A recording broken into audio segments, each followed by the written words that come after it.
Terima kasih pemirsa, Anda masih bersama kami di Newsline dan kembali kita lanjutkan informasi terkait dengan di tengah kasus harian COVID-19 di tanah air yang relatif terkendali. Kementerian Kesehatan menyebut COVID-19 varian XBB telah terdeteksi di Indonesia. Menurut Kementerian Kesehatan, kasus pertama XBB di Indonesia merupakan transmisi lokal. Kasus ini terdeteksi pada seorang perempuan berusia 29 tahun yang baru saja kembali dari Lombok, Nusa Tenggara Barat. Gejala varian baru ini berupa batuk, pilek, dan demam. Pasien yang terinfeksi ini kemudian melakukan pemeriksaan dan dinyatakan positif pada 26 September. Setelah menjalani isolasi, pasien telah dinyatakan sembuh pada 3 Oktober 2022 lalu. Kemenkes pun melakukan upaya antisipatif dengan melakukan testing dan tracing terhadap 10 kontak erat pasien. Dan hasilnya, seluruh kontak erat dinyatakan negatif COVID-19 varian XBB. Karakteristik varian XBB diketahui cepat menular, namun tidak lebih parah dari varian Omicron. XBB pertama kali terdeteksi di Amerika Serikat pada 15 September lalu dan dianggap sebagai kombinasi dari dua varian Omicron, BQ1 dan BQ11. Berbagai mutasi varian baru masih berpotensi untuk terus terjadi. Dalam 7 hari terakhir juga dilaporkan terjadi kenaikan kasus di 24 provinsi.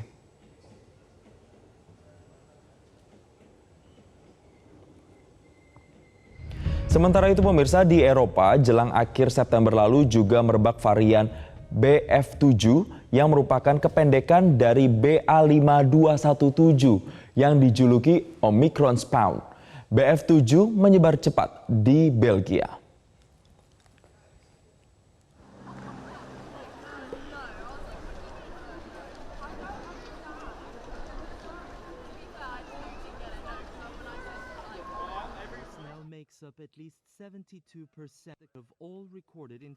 Ya pemirsa, varian XBB ini juga dilaporkan mendominasi penularan COVID-19 di negara tetangga Singapura. Tren kasus di negeri Singa tersebut meningkat lebih dari 6.000 dan diprediksi bisa mencapai 25.000 kasus per hari di masa puncak yang disebut-sebut akan datang pada bulan November. Lalu bagaimana dengan Indonesia? Kita akan bahasnya bersama dengan Pandu Riono, epidemiolog UI yang tersambung bersama kami melalui sambungan virtual.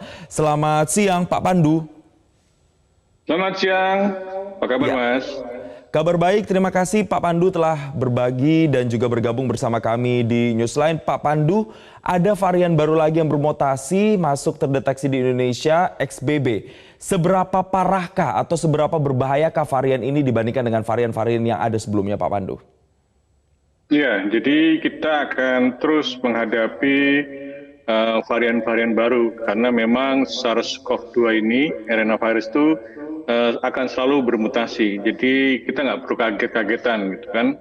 Tetapi varian baru XBB yang sudah dideteksi di Indonesia katanya adalah penularan lokal, artinya kan walaupun baru satu dideteksi, sebenarnya mungkin sudah cukup banyak di Indonesia. Kita akan melihat adanya sedikit lonjakan, tetapi ternyata sampai sekarang tidak ada kenaikan orang yang terdeteksi positif yang masuk rumah sakit dan juga kematian tidak meningkat. Jadi seperti pengalaman Singapura yang lebih awal mengalami dominan daripada varian XBB, harapannya juga di Indonesia walaupun varian XBB ini akan terus meningkat, tetapi juga akan sama di mana angka keparahannya tidak akan terjadi peningkatan, bahkan Singapura itu terjadi penurunan 30%, jadi ternyata lebih tidak parah dan angka kematian juga sangat rendah. Jadi artinya kita tidak perlu terlalu khawatir adanya varian baru XBB. Baik, Pak Pandu tadi mengatakan bahwa angka kematian ini juga bisa dikatakan masih bisa terkendali, masih dalam batas yang masih bisa dikendalikan begitu atau rendah. Nah, kemudian apakah dari epidemiolog ini sudah mendapatkan laporan kematian khusus spesifik terkait dengan varian XBB ini, Pak Pandu?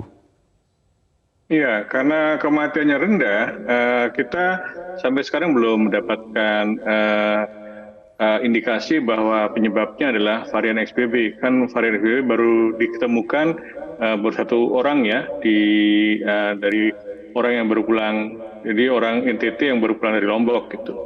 Dan kita terus mengamati, surveillance genom akan terus digiatkan, terutama pada kasus-kasus yang masuk rumah sakit yang parah, dan juga pada pengambilan sampel beberapa pintu masuk, termasuk pintu masuk di Batam, di beberapa kota yang Jakarta dan sebagainya, supaya memonitor apakah ada kenaikan orang yang masuk karena dari luar gitu.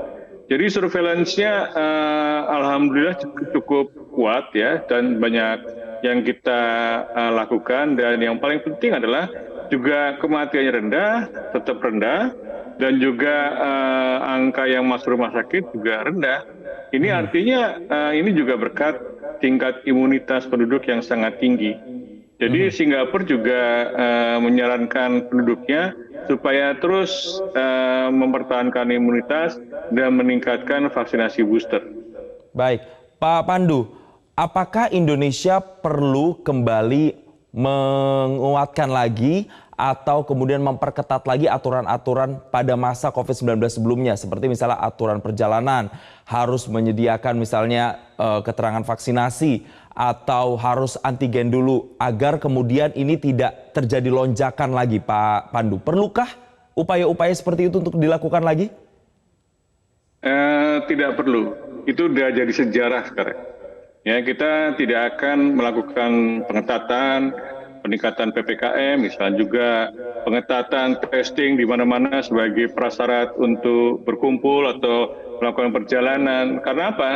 Karena sekarang andalannya di tingkat imunitas penduduk, dan terus mendorong masyarakat supaya tetap menjaga prokes, karena situasinya akan berbeda, apalagi kita sekarang akan dalam masa transisi, sebenarnya sekarang transisi di mana pengetatan tidak menjadi intervensi yang utama. Intervensi utama pengetatan seperti PPKM dan testing-testing itu adalah pada saat penduduk tidak punya imunitas. Di mana penduduk sudah punya imunitas dan tetap didorong terus pada kelompok-kelompok berisiko untuk terus mempertahankan imunitasnya, maka strateginya berbeda. Pemulihan ekonomi terus berjalan, tidak perlu lagi ada pengetatan, dan kita tetap waspada karena kita sedang memasuki masa transisi untuk mengakhiri pandemi ini. Baik, kita tidak perlu khawatir, tapi kita kan juga harus tetap waspada. Artinya upaya spesifik terkait antisipasi yang harus dilakukan oleh pemerintah untuk bisa meminimalisir resiko dari varian baru ini apa, Pak Pandu? Salah satu antisipasinya adalah memonitor yang kita sebut sebagai surveillance. Jadi surveillance itu harus diperkuat, termasuk surveillance untuk memantau dinamika mutasi virus. Jadi begitu ada mutasi baru di suatu wilayah, kita harus meningkatkan pelayanan kesehatan supaya siap-siap kalau ada peningkatan kasus.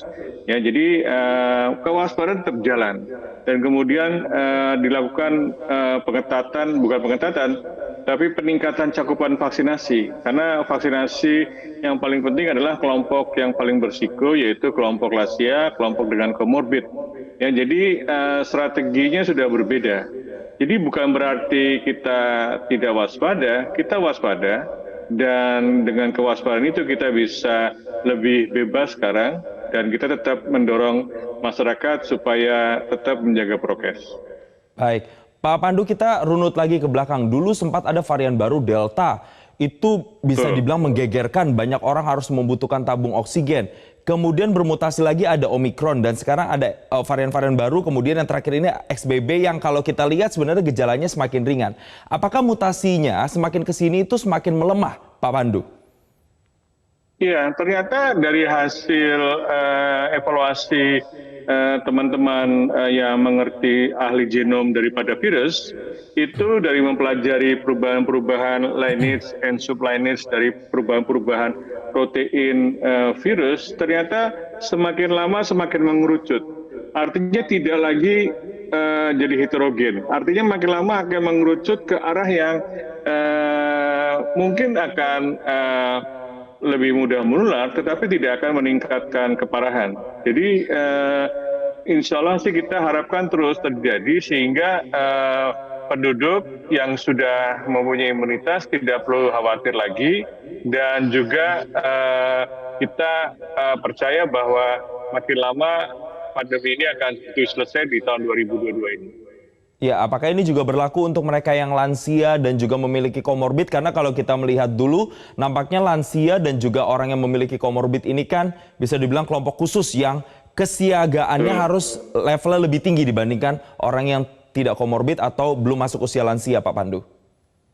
Betul, jadi kelompok ini tetap berisiko. Bahkan WHO mensyaratkan kalau suatu negara ingin mengakhiri pandemi, itu salah satu yang menjadi prioritas adalah vaksinasi, cakupan vaksinasi pada lansia dan juga pada komorbid harus 100%. Bayangkan, harus 100%, paling tidak 97%. Itu artinya apa? Artinya bahwa kelompok yang paling berisiko harus terlindung.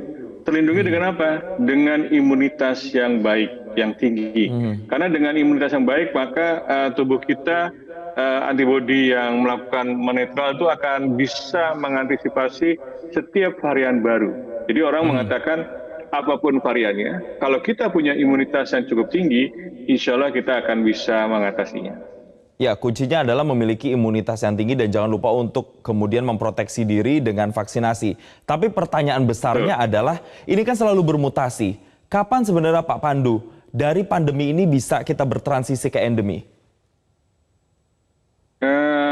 Kita akan bertransisi menjadi endemi, kita kan sekarang udah masuk transisi itu, secara nggak sadar, ya kan? Kapan akan benar-benar pulih begitu Pak Pandu? Nanti kalau kita mengakhiri masa kedaruratan, itulah tanda bahwa kita sudah masuk ke dalam endemi. Jadi kedaruratan secara nasional, jadi Presiden harus mencabut status kedaruratan, ya. Direktur Kesehatan Dunia juga mencabut Public Health Emergency. Nah itu sudah secara resmi kita bersama-sama memasuki fase endemi. Baik, kalau kita prediksi secara waktu, akankah itu masih lama atau sudah di depan mata yang artinya sebentar lagi, sesaat lagi Pak Pandu? Kalau saya bilang tidak terlalu lama. Kalau sudah di depan mata, orang bilang, oh itu bulan juga di depan mata, tapi masih jauh. Tapi jangan khawatir, sebentar lagi. Paling cepat atau paling lamban ya, bukan paling cepat. Paling lamban semester tahun depan. Tapi kalau paling cepat, akhir tahun ini kita bisa mengatasinya. Baik, artinya dari rentang akhir tahun ini sampai dengan akhir pertengahan semester tahun depan itu kita bisa mengakhiri sama-sama dari pandemi COVID-19 ini. Pak Pandu, untuk diingatkan kembali, diedukasi lagi kepada masyarakat, apa himbauan yang ingin disampaikan supaya masyarakat bisa sama-sama kuat walaupun ini sekarang bermutasi lagi, banyak lagi varian-varian baru, tapi kita ingin supaya masyarakat ini tetap sehat dan tetap bisa kuat menghadapi adanya ancaman virus dan varian baru ini Pak Pandu. Ya, jadi kita harus sadar bahwa kita betul-betul menghadapi virus, ya, pandemi virus, karena masih ada yang tidak percaya bahwa virus yang kita hadapi ini selalu bermutasi, itu karakteristiknya. Dengan mutasi, maka ada dua kemungkinan, dia lebih mudah menular, atau bisa menghindar dari antibodi kita, atau karena menghindar, dia akan meningkatkan keparahan, ya kan? Nah, salah satu cara supaya tidak mudah menular adalah kita kalau beraktivitas di tempat-tempat yang ramai, ya, terutama tempat tertutup, ya pertahankanlah tetap menggunakan masker karena ini dari udara droplet ya. Kedua, kita juga harus sadar bahwa kuncinya di imunitas. Benar, ada penduduk yang tidak divaksinasi, tidak apa-apa, karena mungkin secara nggak sadar divaksinasi oleh alam. Tapi itu tidak cukup. Nah, jadi harus divaksinasi dengan vaksin yang memang sudah dibuat di khusus untuk kita meningkatkan vaksinasi. Paling bagus sudah 2 kali, tapi paling ideal kalau kita sudah masuk ke fase booster. Itu yang paling ideal, karena dari hasil survei kita melihat bahwa kadar antibodi yang tertinggi itu pada penduduk yang sudah di booster sampai suntikan ketiga. Baik, Pak Pandu Riono, epidemiolog telah bergabung bersama kami. Terima kasih, semoga benar-benar kita lihat paling cepat akhir tahun ini Dan paling lambat mungkin adalah di pertengahan tahun depan kita sudah sama-sama terlepas dari pandemi COVID-19. Tapi kuncinya tadi satu adalah menerapkan protokol kesehatan dan juga meningkatkan terkait dengan vaksinasi dan juga booster. Terima kasih Pak Pandu Riono telah memberikan pencerahan bersama kami di Newsline dan selamat kembali beraktivitas.